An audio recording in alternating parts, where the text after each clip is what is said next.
Ok, no último episódio, Portugal estava explorando o mundo e fazendo vários pontos de comércio.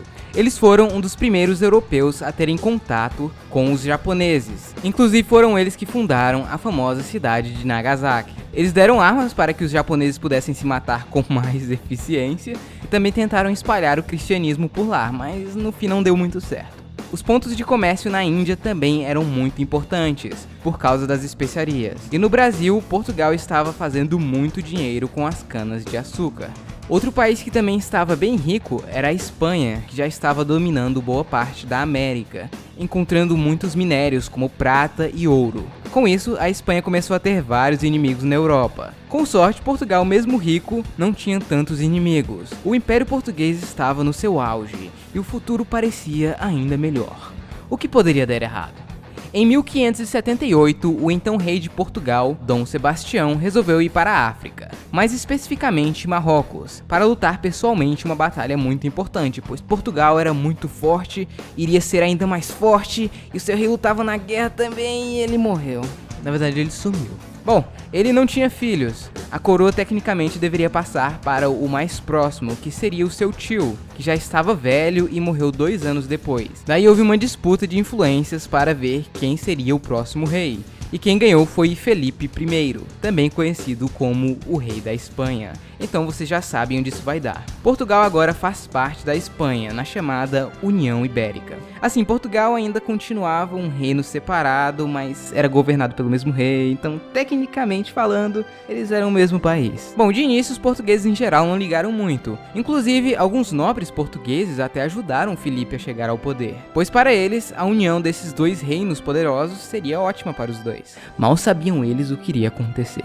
Bom, com essa união, os inimigos da Espanha agora eram também inimigos de Portugal. Como ambos Portugal e Espanha já eram grandes impérios, imagina agora juntos. Sim, o império ficou gigante. Isso fez os inimigos da Espanha ficarem ainda mais preocupados, pois, putz, olha o tamanho desse império. Então o pessoal de outros países como Holanda, Inglaterra, França, começaram a sabotar as colônias da União Ibérica. Principalmente as de Portugal, que ficaram meio esquecidas. A Holanda foi a que mais fez isso, roubou alguns pontos de comércio na Ásia e África e o Nordeste do Brasil. Neste mesmo tempo veio os bandeirantes, que começaram a explorar o interior do Brasil à procura de índios para serem escravos e quem sabe minério também, vai que. Isso fez com que o Brasil ficasse maior. Como Portugal e Espanha agora eram tecnicamente um só, aquele tratado nem importava mais. Enfim, muita coisa aconteceu por conta desta união. Portugal teve 3 reis espanhóis, Felipe I, II e III, ou segundo, terceiro e quarto, e bastante autonomia. Mas o Felipe III, no meio de tanta guerra, resolveu aumentar os impostos de Portugal. Estavam meio que substituindo nobres portugueses por espanhóis, sem falar das colônias que os holandeses estavam pegando de Portugal. Com isso tudo, Portugal fala, tu fora, pois, e saiu da União Ibérica, colocando desta vez a Casa de Bragança no comando do país. No entanto, isso causou a Guerra de Restauração, que durou quase 30 anos. No fim, eles fizeram o Tratado de Lisboa, onde a independência de Portugal é garantida, porém eles tiveram que ceder alguns territórios. Bom, Portugal conseguiu sair, porém nunca mais voltaria a ser a superpotência na Europa. No Brasil, o pessoal aqui da colônia holandesa se revoltaram contra os holandeses e os expulsaram. Porém, eles levaram as canas de açúcar dali para o Caribe, o que gerou uma crise no Brasil e Portugal. Mas por sorte, ouro acabou de ser encontrado aqui. Agora pessoas de todas as partes querem tentar achar ouro e ficar rico. Portugal queria seus 20%, claro. Sem falar que, com o território maior, eles poderiam desenvolver melhor a agricultura no Brasil. Nos anos seguintes, os portugueses conseguiram recuperar alguns territórios que eles haviam perdido e fizeram as pazes com a Inglaterra. Bom, com o ouro do Brasil, a situação em Portugal melhorou bastante. Em 1750, um cara conhecido como Marquês de Pombal virou primeiro-ministro de Portugal e, devido a alguns motivos como a tentativa de assassinato do rei, isso deu ao Pombal muito poder. E bom, ele fez inúmeras mudanças no governo, também aumentou muito a força do Estado, fez uma completa reforma para dar ainda mais poder ao rei. Houve também um lance de perseguição e assassinato de pessoas que eram contra ele e suas ideias. Ele também expulsou os jesuítas do reino e das colônias e confiscaram os seus bens. Isso teve um impacto muito grande, principalmente no Brasil. Ele divide opiniões, uns gostam e outros odeiam. Aqui no Brasil a maioria odiava e vocês vão saber o porquê. Em 1755, um grande terremoto de magnitude 8,5 atingiu Lisboa. O terremoto em si destruiu muita coisa, mas não parou por aí. Depois veio um grande tsunami e a cidade também pegou fogo. Enfim, Lisboa foi destruída do dia para a noite e mais de 30 mil pessoas morreram. Com isso, Pombal começou um projeto de reconstrução da cidade de uma maneira bem particular. As construções eram geométricas e todas da mesma altura para resistir a possíveis futuros terremotos. Mas a construção de uma cidade como Lisboa custa muito caro. Daí eles começaram a cobrar cada vez mais do Brasil, principalmente na produção de ouro. E se não pagasse, era a derrama. E isso deixou os brasileiros p***os da vida. Isso junto com o episódio envolvendo os jesuítas, que tinham muita influência e agora se foram, ajudou na Inconfidência Mineira, por exemplo, e outras revoltas que aconteceram na colônia. Esse período pombalino acabou em 1777, quando o rei morreu e a nova rainha exilhou o Marquês pelos crimes que ele havia cometido. Em 1789 começa na França a Revolução Francesa. 4 anos depois, os reis franceses foram mortos na guilhotina. Isso causou um medo imenso em todos os monarcas da região. História vai, cabeça vem, chegamos às guerras napoleônicas e o exército de Napoleão dominou boa parte da Europa. E depois de perderem uma batalha naval contra o Império Britânico, ele ficou puto e declarou o bloqueio continental. Portugal falou beleza, mas continuou fazendo negócios com os ingleses. Daí Napoleão ordenou que Portugal declarasse guerra contra o Reino Unido ou eles iriam invadir e tirar o rei do trono. E aí Portugal ficou em uma situação difícil. Eles poderiam tentar lutar contra Napoleão, porém seria difícil Portugal ganhar. Talvez, ninguém sabe. Ou eles poderiam simplesmente se aliar ao Napoleão e declarar guerra ao Reino Unido. Mas Portugal e Reino Unido eram melhores amigos desde sempre, ou desde 1386. Inclusive, os ingleses ajudaram Portugal a ser independente quando Portugal ainda era um condado. Sem falar que, se os britânicos quisessem, eles poderiam bloquear o acesso de Portugal ao Brasil. Isso seria horrível para Portugal. Enfim, com isso, eles optaram pela terceira alternativa: pegar toda a família real, os nobres, enfim, todo o pessoal importante e ir para o Brasil, escoltado pelos ingleses. Quando os franceses e os espanhóis chegaram em Portugal, o pessoal já estava no mar, vindo para o Brasil. Daí mesmo invadindo Portugal, não tinha como eles destronarem o rei. Os portugueses, no entanto, não gostaram muito disso e se sentiram abandonados. Enfim, Napoleão invadiu Portugal mais umas 2 vezes e os portugueses, com a ajuda dos britânicos, resistiram e lutaram. Em 1814, Napoleão foi finalmente derrotado, tirado do poder e banido para uma ilha no Mediterrâneo. No ano seguinte, ele retorna, assume o poder e tenta fazer a França grande novamente. Porém é rapidamente derrotado e banido para outra ilha, desta vez bem mais longe. Porém o pessoal parece que estava gostando de ficar no Brasil e não estavam querendo voltar agora. Então neste mesmo ano o Brasil deixou de ser uma colônia e passou a ser um reino.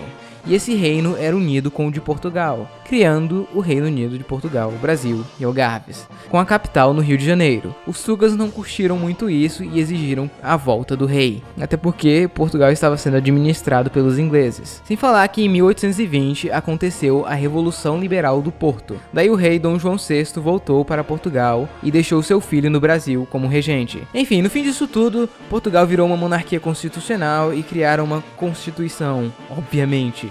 Esse pessoal da Revolução Liberal, no entanto, queria que o príncipe voltasse também e que o Brasil voltasse a ser uma colônia. Mas, como sabemos, ele ficou e declarou a independência do Brasil. Houve uma guerra entre Brasil e Portugal, mas no fim o Brasil ficou independente. Porém, as coisas em Portugal não estavam muito boas e uma guerra civil aconteceu em 1834. Resumindo a história, tudo começou quando o rei Dom João VI morreu. Daí o seu primeiro filho, Dom Pedro, deveria assumir. O problema é que Pedro era imperador do Brasil. Resumindo, Pedro I do Brasil virou Pedro IV de Portugal. Isso por um pequeno período, ele não podia ser rei de Portugal e também do Brasil, era proibido pela Constituição brasileira. Daí ele abdicou em Portugal e deixou o trono para sua filha. Porém, Dom Miguel tecnicamente deveria ser o rei, já que tecnicamente a linhagem de Dom Pedro em Portugal acabou quando ele declarou a independência do Brasil. Enfim, história vai, história vem, Miguel tomou o poder.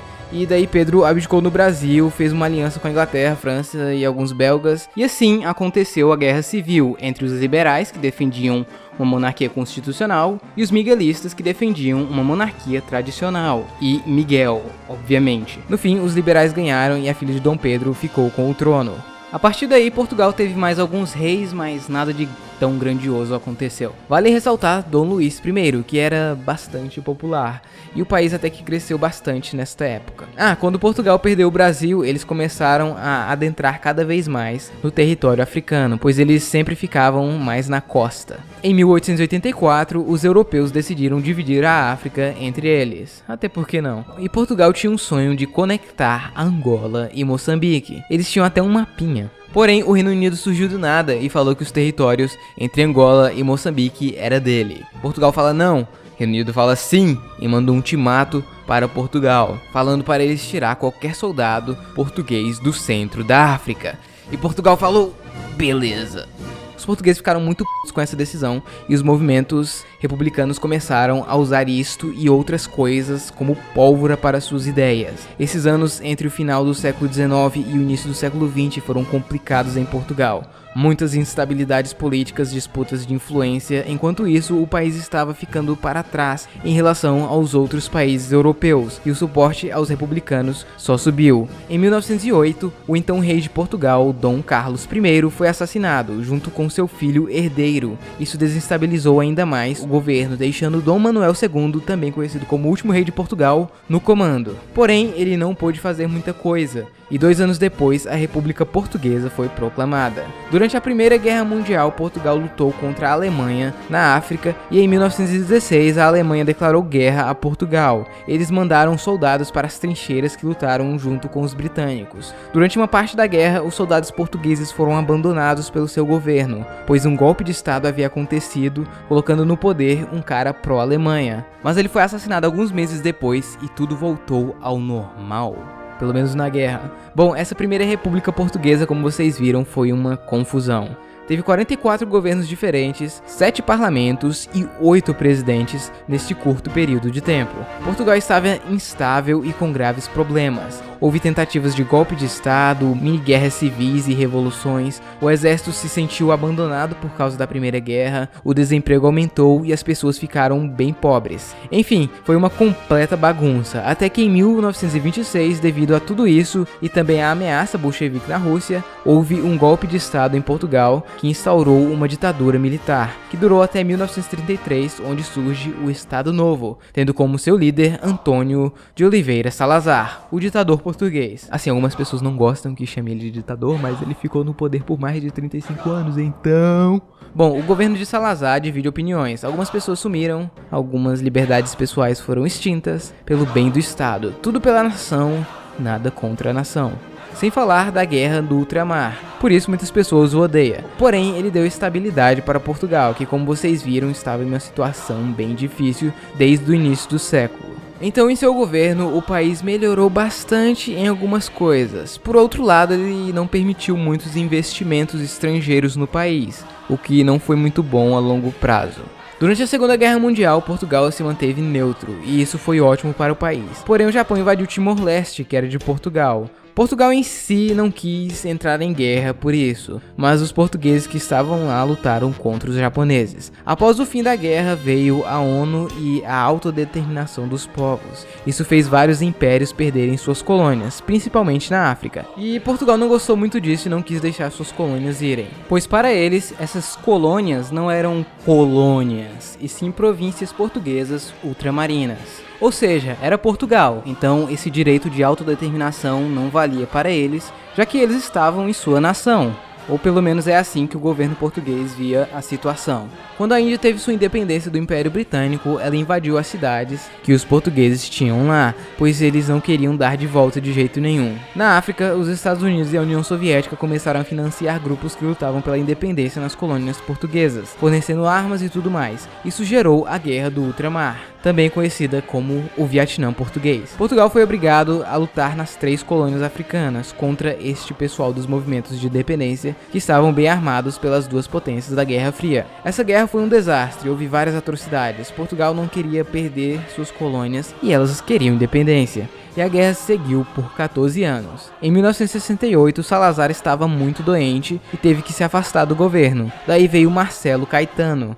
Enfim, Em 1974 acontece a Revolução dos Cravos, onde outro golpe de estado acontece derrubando o Estado Novo. Essa foi uma revolução pacífica e agora Portugal voltou a ser uma democracia. Em 75 Portugal reconheceu a independência das colônias africanas, dando fim à guerra. Timor-Leste também ficou independente, porém a Indonésia invadiu ele. Isso largou em 2002. Bom, com a democracia as coisas ficam boas e tranquilas em Portugal, certo? Não. Esses primeiros anos depois do Estado Novo foram bem complicados e instáveis em Portugal. Houve inclusive uma tentativa de golpe e de revolução comunista. Felizmente não foi para frente, porém houve algumas reformas socialistas no país, como reforma agrária e estatização de algumas empresas. E uma guerra civil quase aconteceu por causa dessas reformas. Mas no fim, a política em Portugal foi se estabilizando nos próximos anos. Em 1986, Portugal entrou na União Europeia e em 99, Portugal passou Macau para a China. A entrega de Macau marcou o fim do Império Português. Já em 2002, Portugal passa a usar o euro como moeda, o que muitos portugueses veem como um grande erro, outros nem tanto. Hoje Portugal é considerado o terceiro país mais pacífico do mundo, tendo um PIB per capita de 19,8 mil dólares, ficando para trás se comparado com outros países da Europa Ocidental. Isso devido principalmente a toda a instabilidade política que aconteceu e a demora para se industrializar. Mas enfim, então é isso pessoal, espero que vocês tenham gostado. Se eu cometi algum erro ou esqueci alguma coisa importante, pode comentar aí embaixo. E lembrando que isso aqui foi um grande resumo, aconteceu muita coisa e eu não pude ficar parado muito em um tema, por exemplo. Então, é um resumo. Então é isso, espero que vocês tenham gostado e tchau, até o próximo vídeo.